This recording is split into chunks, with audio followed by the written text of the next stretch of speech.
The Ghost in the Break Room, a logic audit of Thomas Jefferson and the American double life. I'm in the break room again, listening to the refrigerator hum like it's trying to chant a Gregorian hymn in bad fluorescent lighting. Above the microwave there's a poster, a group of suspiciously photogenic associates, in color-coordinated polos, smiling at a whiteboard that says, values, with a circle around it and nothing else. No specifics, just values. It's the corporate equivalent of, insert morality here. And I'm sitting there with my coffee, wondering why every room built by modern civilization feels like it was designed by a committee of archons who hate joy but love beige.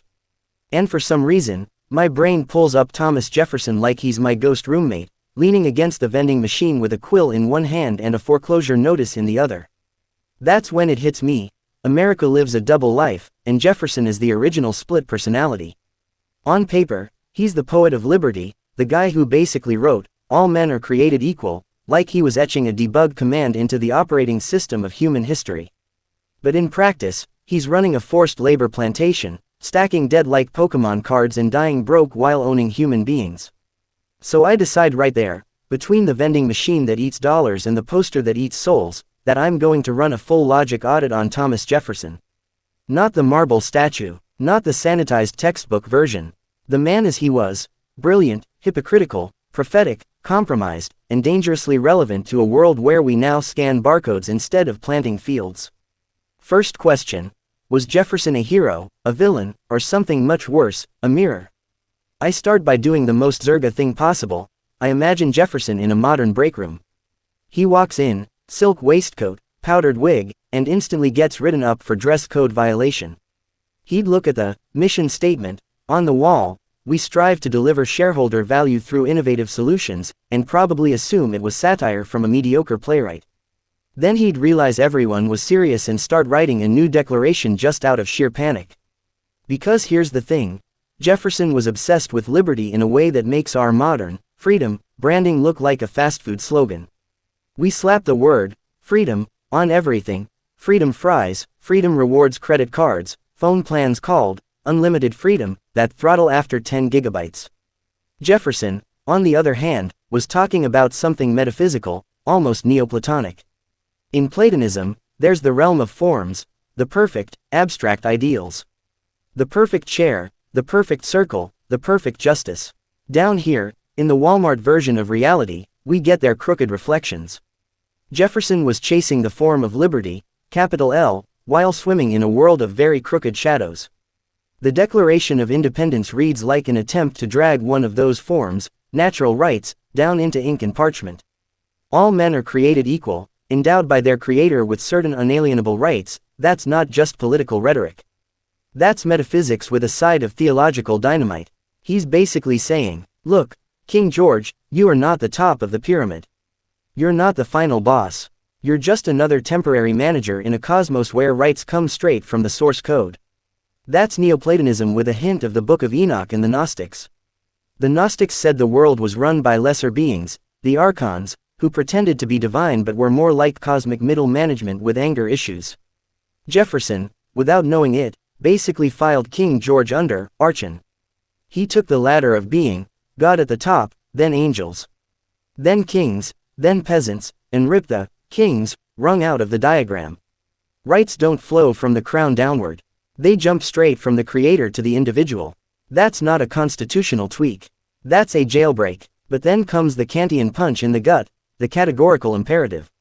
Kant would look at Jefferson and say, okay, Tommy, universalize your principle. If all men are created equal and possess inherent dignity, then treating any human as property violates the very rule you yourself articulated. And Jefferson, if he was being honest, would probably nod so hard his wig fell off. Because even he wrote about trembling for his country when he thought about divine justice and slavery. He knew the math didn't add up. Here's where the logic audit kicks in. Premise 1. All men are created equal and have inherent rights given by God. Premise 2. Jefferson owns other human beings. Conclusion. Jefferson is living in open contradiction to his own metaphysics. So what do we do with that? We live in a culture that loves binary verdicts. Cancel him or canonize him. Turn him into either a saint of democracy or a cartoon villain in a powdered wig. But life, as the Stoics will calmly remind you while everything burns, is rarely that simple. The Stoic in me, channeling Marcus Aurelius in a reflective mood, looks at Jefferson not as a god or a demon, but as a flawed fellow mortal wrestling with power, fear, addiction, and habit. Marcus wrote, "Waste no more time arguing what a good man should be." B1. Jefferson, brilliant as he was, spent an awful lot of time writing what good government should be while failing to fully live what a good man should be. The Spartans would have had no patience for that gap. In Sparta, your actions were your philosophy. No 10-page rationalization essays. No, "I'm working on myself," while the Helots did the actual work. Their whole culture was one long, brutal TED Talk titled, "Don't Talk. Prove It." Jefferson, by contrast, feels very modern, almost painfully so. He's like us. He knows the right thing in theory, but when it threatens his comforts, his status, his wine shipments from France, suddenly the categorical imperative gets fuzzy. It's like when we watch documentaries about sweatshops on the same iPhone that was probably assembled in conditions that would make a Roman slave blink and go, "Dude, rough." We order another package, applaud ourselves for using paper straws, and call it a moral day. Jefferson is us with better handwriting and worse dentistry. The samurai code of Bushido would call this out too. Bushido is all about honor and facing consequences, even death, rather than living in dishonor or contradiction. A samurai exposed as a hypocrite doesn't schedule a PR campaign. He sharpens the wakizashi. Jefferson, by Bushido standards, is a man whose actions and ideals are at war inside his own house. What makes Jefferson so terrifyingly relevant is not that he failed. It's that he failed in the exact same way we are failing now, by building a system whose logic condemns our own behavior. Because whether you come at this from natural law, the Sermon on the Mount, the Quran's insistence on justice, or the Stoic concept of living in accordance with nature, you end up at the same basic rule: you don't get to treat people as tools and then pretend you're the good guy in the story. And yet, Jefferson is still indispensable. Why? Because the truth doesn't become false just because the messenger was compromised. 2 + 2 still equals 4, even if a murderer writes it on a wall in blood. "All men are created equal" doesn't lose its truth value because the guy who wrote it couldn't live up to it. If anything, the contrast makes it sharper, like black ink on white paper. Here's where the cinema brain in me kicks in. Jefferson is not the noble Jedi or the pure-hearted revolutionary. He's more like Michael Corleone at the end of The Godfather Part 2, the man who tried to protect the family, tried to believe he could mix power and morality, and ends up alone on the bench, staring into the cold distance of what he's become. The American experiment is basically the Godfather trilogy written over centuries, but with wigs and quills instead of tuxes and Tommy guns. We start with ideals, just this once, for business, compromise them, and suddenly the body count is high and the soul is missing. But let's zoom in on Jefferson's other great obsession: land, banks, and the economics of freedom. He believed, deeply, that a free people needed land. Real ground, soil under fingernails, not digital tokens in an account. To Jefferson, the yeoman farmer was the backbone of the republic. Independent, rooted, hard to bully. You can't cancel a farmer with an email. Contrast that with today. We are a society of renters in every sense. Renters of apartments, renters of software, renters of culture, renters of attention. Even your digital purchases can be revoked by terms of service. It's like living in the Matrix, except instead of dodging bullets, we're dodging subscription renewals. Jefferson saw banks as the great lurking predator. Private control of currency, debt mechanisms wrapped in elegant 18th century script, that was his nightmare. He warned that if banks controlled the money, the people would lose their land and wake up homeless on the continent their fathers conquered. Cut to the 2008 financial crisis like a smash cut in a movie. Families evicted, houses underwater, Wall Street bailed out, Main Street sold out. Tell me that's not Jefferson's prophecy playing on IMAX. It's like Margin Call meets Hamilton with a cameo from Thomas Paine shaking his head in the background. From a Sun Tzu angle, Jefferson understood something crucial. The supreme art of war is to subdue the enemy without fighting. You don't need redcoats if you control the mortgages, the credit scores, and the interest rates. You don't need muskets when you have adjustable rate loans in a culture trained to worship FICO scores. It's quiet war by contractual means. If David Icke talks about the prison without bars, Jefferson's version is the republic without property. Different language, same basic terror, invisible control baked into the system. Jim Marrs, Daniel Estulin, Joseph P. Farrell, Pick your conspiracy scholar, they all describe a kind of hidden architecture of power. Jefferson sniffed its early blueprint and gagged. Then there's the Louisiana Purchase, my favorite Jefferson move, because it plays like a heist film. You've got Napoleon, the short-tempered supervillain who needs cash for his European war. You've got Jefferson, constitutional purist who doesn't actually have clear authority to buy half a continent. You've got Britain lurking like a rival crime family waiting to snatch the territory. Jefferson, supposedly the guy who follows the rulebook, quietly stuffs the rulebook under the couch and says, yeah, we'll take it. The logic audit question: did he betray his principles or protect them at a higher level? Kant might get twitchy about this. If your maxim is, only do what the Constitution explicitly allows, you can't suddenly improvise when it's convenient. But the Stoic in me, and the practical Roman, says, first, secure the existence of the Republic. Then quibble about procedure. You can't enforce the rules if the game board gets burned. Jefferson passes the utilitarian test here. Greatest good for the greatest number, long term. Napoleon sells the future for quick cash, and Jefferson buys that future on credit, like a guy swiping a card for a house that doesn't even have a roof yet. It's wildly risky, technically sketchy, and historically brilliant. This is where he reminds me of Captain Kirk in the Kobayashi Maru. The no-win scenario: you either obey the simulation and lose the ship, or you cheat and save everyone. Jefferson hacked the simulation. History, annoyingly, rewarded him for it. But if the Louisiana Purchase is his Starfleet moment, slavery is his personal gladiator nightmare. He's Maximus and Commodus in the same body, heroic ideals chained to corrupt indulgence. He talks like the general fighting for the Republic, lives like the emperor enjoying the blood of others' labor. Psychologically, this is where Jefferson becomes a case study.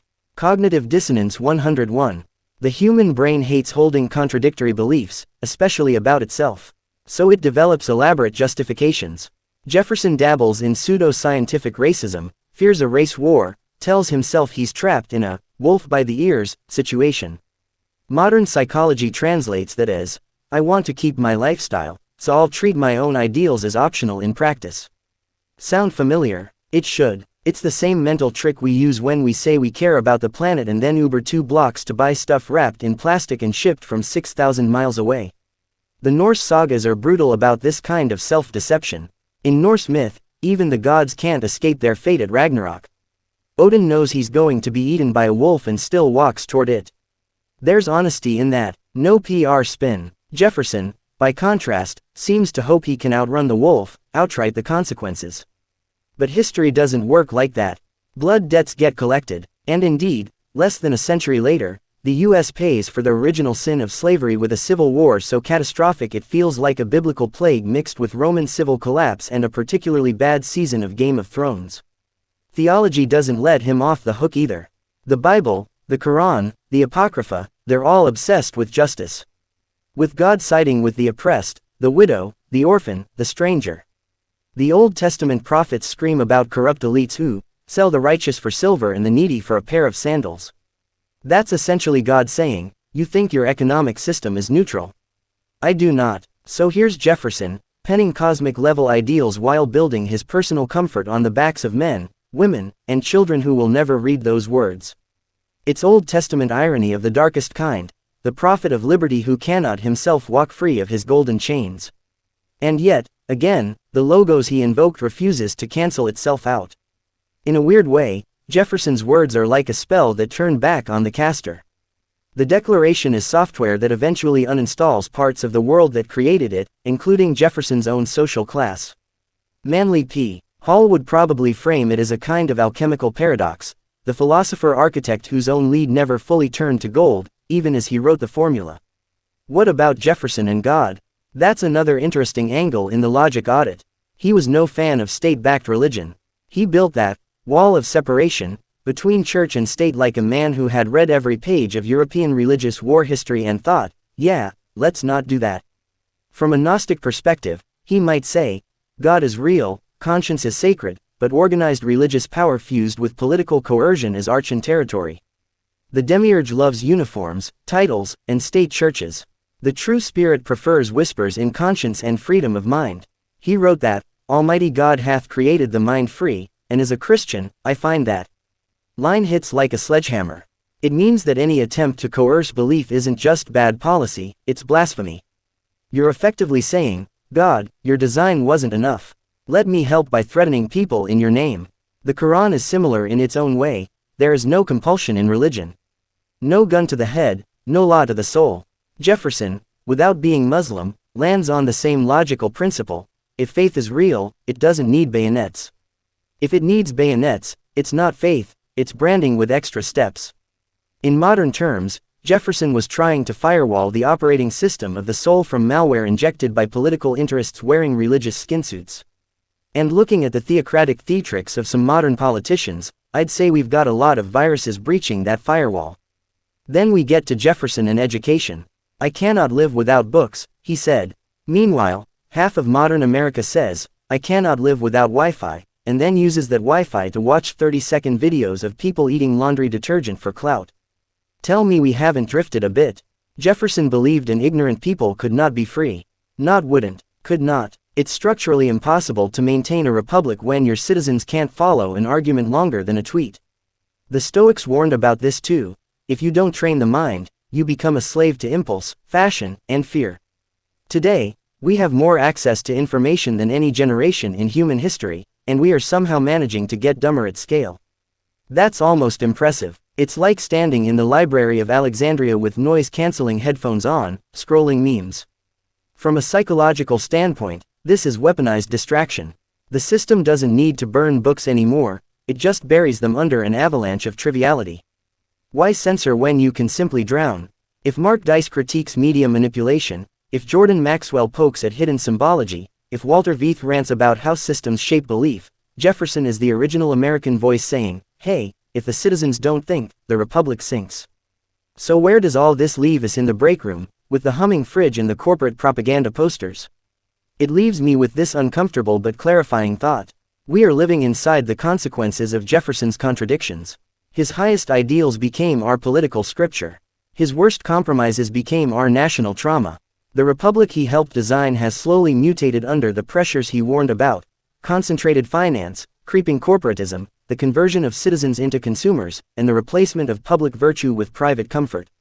We live in a time where the spirit of Monticello, the restless mind, the experimental architect, the obsessive reader, has been largely replaced by the spirit of the big box store, uniform, fluorescent, optimized for throughput.